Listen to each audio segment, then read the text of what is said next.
Welcome to Pragati education 24। आप सभी का एक बार फिर से स्वागत है आपके अपने यूट्यूब चैनल प्रगति एजुकेशन 24 में।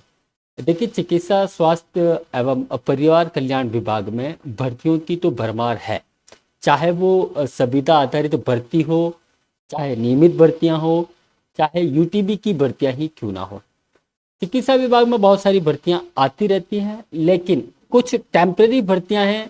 अगर इन भर्तियों को इग्नोर करके इन भर्तियों को तब्दील किया जाए नियमित भर्तियों में, और कैंडिडेट भी इस चीज़ों को समझे कि आपको टेम्पररी जॉब में न जाके आप परमानेंट भर्ती में जाने के लिए जो आप लोग ये आंदोलन करते हैं, ये नियमित भर्ती के लिए करें, तो आप लोगों का जो भविष्य है वो भी सिक्योर हो जाएगा। आप लोग जो भर्ती, जैसे यूटीबी की भर्ती हो गई, संविदा आधारित भर्तियां हो गई, इन भर्तियों में आपका जो है संविदा में तो चलिए ठीक है, आपको एक सीएसआर रूल नियम बना दिए हैं, उसके अकॉर्डिंग आप लोगों को कभी ना कभी बेनिफिट मिल जाएगा। यूटीबी भर्तियां जो है केवल एक एक्सपीरियंस पाने का मात्र माध्यम रह गई है। और अभी देखिए, एक वैकेंसी और जारी किया है चिकित्सा विभाग द्वारा नर्सिंग ट्यूटर के लिए। हालांकि नर्सिंग ट्यूटर की नियमित भर्ती होनी थी, लेकिन अभी कुल 16 पदों पर यह विज्ञप्ति जारी की है। तो ज़्यादा देर ना करते हुए हम बढ़ते हैं उस नोटिफिकेशन की तरफ। देखिए, एक नोटिफिकेशन जारी किया गया है, एक विज्ञप्ति निकाली गई है राजकीय मॉडल नर्सिंग संस्थान एवं centre for excellence for midwifery Kekri द्वारा। विस्तृत विज्ञप्ति क्या है, देखिए 21/11 का ही ये विज्ञप्ति जारी किया गया है। आज न्यूज़पेपर में भी ये आ गया होगा। संस्थान में संचालित विभिन्न पाठ्यक्रमों यथा, ये देखिए, बीएससी नर्सिंग, जीएनएम, एएनएम में अध्यापन कार्य हेतु, यानी कि संस्थान में जो बीएससी नर्सिंग कॉलेज चल रहा है, जिसमें जीएनएम कोर्सेज भी है, एएनएम भी है, इसके अध्यापन के कार्य हेतु नर्सिंग ट्यूटर के पद पर संविदा पर राजस्थान सिविल सेवा पेंशन नियम 1996 के नियम 164A के प्रावधान के अंतर्गत योग्यताधारी सेवानिवृत्त कार्मिकों से ऑफलाइन आवेदन आमंत्रित किए जाते हैं। यानी कि यहाँ पर जो कॉलेज संचालित है बीएससी नर्सिंग, जीएनएम और एएनएम, वहाँ पे नर्सिंग ट्यूटर की आवश्यकता है, जिन्हें संविदा के पदों के माध्यम से भरा जा रहा है, जिनकी ऑफलाइन आवेदन मांगे गए हैं। ऑनलाइन आवेदन नहीं, ऑफलाइन है। इसका एक फॉर्म दिया हुआ है, वो फॉर्म आपको किस प्रकार से फिल करना है वो आपको नीचे बता दिया जाएगा। देखिए, पद की अगर बात करें तो नर्सिंग ट्यूटर का पद यहाँ पर निकाला गया है, जिसमें 16 पद रखे गए हैं। एमएससी नर्सिंग योग्यताधारी हो और बीएससी नर्सिंग हो, दोनों में से कोई भी हो। एमएससी होंगे तो आपको योग्यता के आधार पर आपका नंबर इसमें आ जाएगा। बीएससी नर्सिंग को भी इसमें ले सकते हैं। समेकित मासिक मानदेय 30,600 रुपये आपको यहाँ पे मिलेगा। कुछ नियम और शर्तें हैं। पुनरुक्त पर नियुक्त अवधि निर्धारित समेकित पारिश्रमिक पर 1 वर्ष अथवा नियमित कार्मिक उपलब्ध होने अथवा 65 वर्ष की आयु प्राप्त करने तक जो भी पहले तक के लिए होगी। यानी कि जो सेवानिवृत्त कार्मिक है, जो सेवानिवृत्त अभी रिसेंटली हुए हैं, जिनकी आयु 65 वर्ष नहीं हुई हो, वो कार्मिक, उनको 1 वर्ष के लिए लिया जा रहा है फिलहाल के लिए, जब तक कोई नियमित कार्मिक उपलब्ध नहीं हो जाते तब तक के लिए। और पुनर्नियुक्ति पर नियुक्त कार्मिकों के कार्मिक विभाग के द्वारा निर्धारित नियमानुसार मानदेय दे होगा, जो कि आपको 30,600 रुपये बता दिया गया है। समेकित पारिश्रमिक पर पुनर्नियुक्त कार्मिक 1 वर्ष में 12 दिवस वैतनिक अवकाश, आकस्मिक अवकाश के हकदार होंगे। यानी 12 आपको यहाँ पे छुट्टियां मिल जाएगी, वैतनिक अवकाश मिलेगा।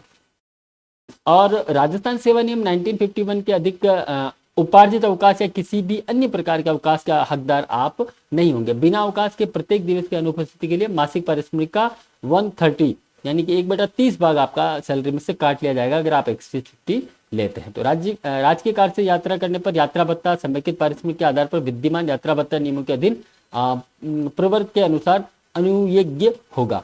यानी कि आप सरकारी काम से कोई भी यात्रा करेंगे तो उसको आपको नियमानुसार आपको उसमें यात्रा भत्ता मिलने वाला है। पुनर्नियुक्ति की किसी भी शर्त को भंग करने पर 15 दिवस का पूर्व नोटिस देकर सक्षम अधिकारी द्वारा समाप्त की जाती है। आपकी सेवाएं समाप्त कर सकते हैं अगर कोई भी शर्त को आप भंग करते हैं तो।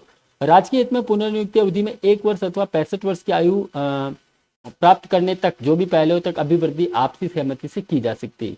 यानी कि एक तो सबसे पहली बात तो आपको 1 वर्ष के लिए लिया जा रहा है। अगर नियमित कार्मिक आ जाते हैं तो आपको हटा दिया जाएगा, अगर नहीं आते हैं तो जब तक आपकी 65 वर्ष की आयु पूर्ण नहीं हो जाती तब तक जो है इसकी अभिवृद्धि चलती रहेगी आपसी सहमति से। पुनर्नियुक्ति के दौरान दूरभाष, मोबाइल, इंटरनेट व्यय का पुनर्भरण अनुयोग्य नहीं होगा। पुनर्नियुक्ति अवधि के दौरान कोई चिकित्सा व्यय पुनर्भरण अनुज्ञेय नहीं होगा। संस्था प्रशासन द्वारा आवश्यकता अनुसार विज्ञापित पदों में कमी या वृद्धि की जा सकती है। विज्ञापित पदों से अधिक आवेदन प्राप्त होने पर, यानी कि 16 पद यहाँ पे निकाले गए हैं, 16 से अगर अधिक आवेदन आ जाते हैं तो ऐसी स्थिति में उच्च योग्यताधारी आवेदकों को नियुक्ति में प्राथमिकता दी जाएगी। और समकक्ष योग्यताधारी आवेदक अधिक होने की स्थिति में अधिक शैक्षणिक अनुभव प्राप्त आवेदक को प्राथमिकता दी जाएगी, यानी कि आपके पास हायर क्वालिफिकेशन जो भी है तो आपको यहाँ पे प्राथमिकता मिलने वाले। उक्त विज्ञप्ति सक्षम स्तर से अनुमोदन उपरांत जारी की जा रही है। आवेदक पत्र पर मैं आवश्यक दस्तावेज दिनांक 10/12/2024, यानी कि अंतिम तिथि की हम बात करें तो 10 दिसंबर 2024 इसका अंतिम तिथि रखा गया है, जिसमें ऑफलाइन आवेदन आपके द्वारा किया जा रहा है। ऑफलाइन आवेदन आपको कहाँ भिजवाना है, आपको एक एनवेलप लेना है, ये एक फॉर्म दिया हुआ है, ये फॉर्म अभी हम आपको बता देंगे किस प्रकार से आपको इसको फिल करना है, क्या क्या डॉक्यूमेंट इसके साथ अटैच करने हैं। और आपको भेजना है कार्यालय प्रधानाचार्य, राजकीय मॉडल नर्सिंग संस्थान एवं centre for excellence for midwifery, Kekri, new Jaipur Ajmer bypass, Nike, Kekri, ये पिन कोड नंबर। ये एड्रेस आपको एनवेलप पे लिखकर ये जो फॉर्म है, इस फॉर्म को आपको किस प्रकार से फिल करना है, इस पर मैं कुछ करेक्शन नहीं करूंगा ताकि आप लोग इसको प्रिंट निकाल पाए। ठीक है, नर्सिंग ट्यूटर पद के लिए आवेदन है, इस बॉक्स को आपको खाली छोड़ देना है। यहाँ आपका पासपोर्ट साइज का फोटोग्राफ्स लगने वाला। सेवानिवृत्त कर्मचारी अधिकारी जो भी है, आपका नाम यहाँ आ जाएगा, पिता का नाम, आपकी डेट ऑफ बर्थ, आपका आधार कार्ड नंबर, दूरभाष नंबर, ईमेल आईडी और आपका एड्रेस का पूरा पता। अंतिम आहरित वेतन, यानी कि आपकी एलपीसी आपको संलग्न करनी है, आपने लास्ट अंतिम वेतन क्या लिया है वो। और अधिवार्षिकी की आयु प्राप्त करनी, यानी कि आपका सेवानिवृत्ति जब हुई थी उसकी डेट क्या है, उसकी एक आदेश की प्रति आपको यहाँ पे संलग्न करनी। आपका मूल विभाग क्या था, उस विभाग का नाम लिखना है। सेवानिवृत्ति के समय धारित पद क्या था, सेवानिवृत्ति के समय आपका क्या पद रहा है वो पद का नाम लिखना है। धारित पद का वेतनमान क्या था वो यहाँ लिखना है। और सेवानिवृत्ति के समय मूल वेतन क्या था वो यहाँ लिखना है। और मूल पेंशन राशि जो पीपीओ है उसकी प्रति आपको यहाँ पे संलग्न करनी है। इसके अलावा बीएससी नर्सिंग, पीबीएससी नर्सिंग जो भी आपके पास है, चाहे बीएससी नर्सिंग हो चाहे पोस्ट बेसिक बीएससी नर्सिंग हो, आपने कहाँ से किया है, उस बोर्ड विश्वविद्यालय का नाम, पूर्णांक कितना था ऑल ओवर, प्राप्तांक कितने प्राप्त किए, उत्तीर्ण का वर्ष क्या है। एमएससी नर्सिंग आपने अगर किया हुआ है तो वो कहाँ से किया है, उसका बोर्ड विश्वविद्यालय का नाम, पूर्णांक, प्राप्तांक और उत्तीर्ण वर्ष। पीएचडी अगर आपने की हुई है तो वो कहाँ से विश्वविद्यालय से की है, उसका टोटल डिटेल यहाँ पे देना। आरएनसी का रजिस्ट्रेशन नंबर यहाँ आपको लिखना है। अनुभव शैक्षणिक, अगर आपने शैक्षणिक अनुभव है, अगर आप ट्यूटर में ही वर्किंग में थे तो कितने वर्ष का हुआ है, क्लिनिकल का है तो क्लिनिकल का कितने वर्ष का है। दिनांक स्थान आपका लिखना है, आवेदक के हस्ताक्षर करने हैं। और इस एनवेलप के साथ आपको आपके सारे यथा डॉक्यूमेंट, यानी कि बीएससी नर्सिंग या पोस्ट बेसिक जो भी आपने किया है, एमएससी नर्सिंग जो भी आपने किया है या पीएचडी, इनमें से जो भी आपने कोर्स किया उनकी सभी मार्कशीट है।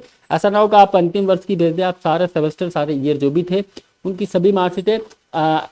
आपको 10th क्लास से, यानी कि 10th का सर्टिफिकेट लगाना है, 12th लगाना है, उसके बाद आपका ये जो प्रोफेशनल क्वालिफिकेशन है इसके डॉक्यूमेंट लगाने हैं, आधार कार्ड लगाना है, आपका मूल निवास प्रमाण पत्र लगाना है, फोटो आप इसमें अटैच कर ही देंगे, बाकी कास्ट सर्टिफिकेट आपको लगाना है। ये बेसिक चीज़ें जो है ये सारी आपको अटैच करके एक एनवलप में फिल करके आपको भिजवा देनी है इस एड्रेस पर। ये एड्रेस ऑफलाइन आपका डॉक्यूमेंट रहेगा, ऑनलाइन नहीं है। 10 दिसंबर 2024 इसका अंतिम तिथि रखा गया है। 10 दिसंबर से पहले आप लोग ये डॉक्यूमेंट यहाँ पे भिजवा सकते हैं। और ये नोटिफिकेशन की अगर हम बात करें तो नोटिफिकेशन आप लोग टेलीग्राम चैनल पर उपलब्ध करवा दिया गया है, वहाँ से मिल जाएगा, या आप लोग सीधे चले आए rncjaipur.org पर, राजस्थान नर्सिंग काउंसिल की वेबसाइट पर आएंगे तो आपको न्यूज़ एंड इवेंट्स में आपको regarding nursing tutor recruitment at Kekri ये आपको नोटिफिकेशन यहाँ पे मिल जाएगा। पहली बार देखा जा रहा है कि राजस्थान नर्सिंग काउंसिल पर भी वैकेंसी की विज्ञप्ति डाली जाती है। राजस्थान नर्सिंग काउंसिल की वेबसाइट पर आप लोग देख पाएंगे न्यूज़ एंड नोटिफिकेशन में regarding nursing tutor regarding recruitment at Kekri. यहाँ पे आपको 22 नवंबर का ये नोटिफिकेशन डाला हुआ है, ये आप यहाँ पे देख पाएंगे। तो जो भी पात्र अभ्यर्थी हैं नर्सिंग ट्यूटर के लिए आवेदन करना चाहते हैं वो ऑफलाइन आवेदन है, आप लोग कर सकते हैं। मिलते हैं कि नहीं अपडेट के साथ।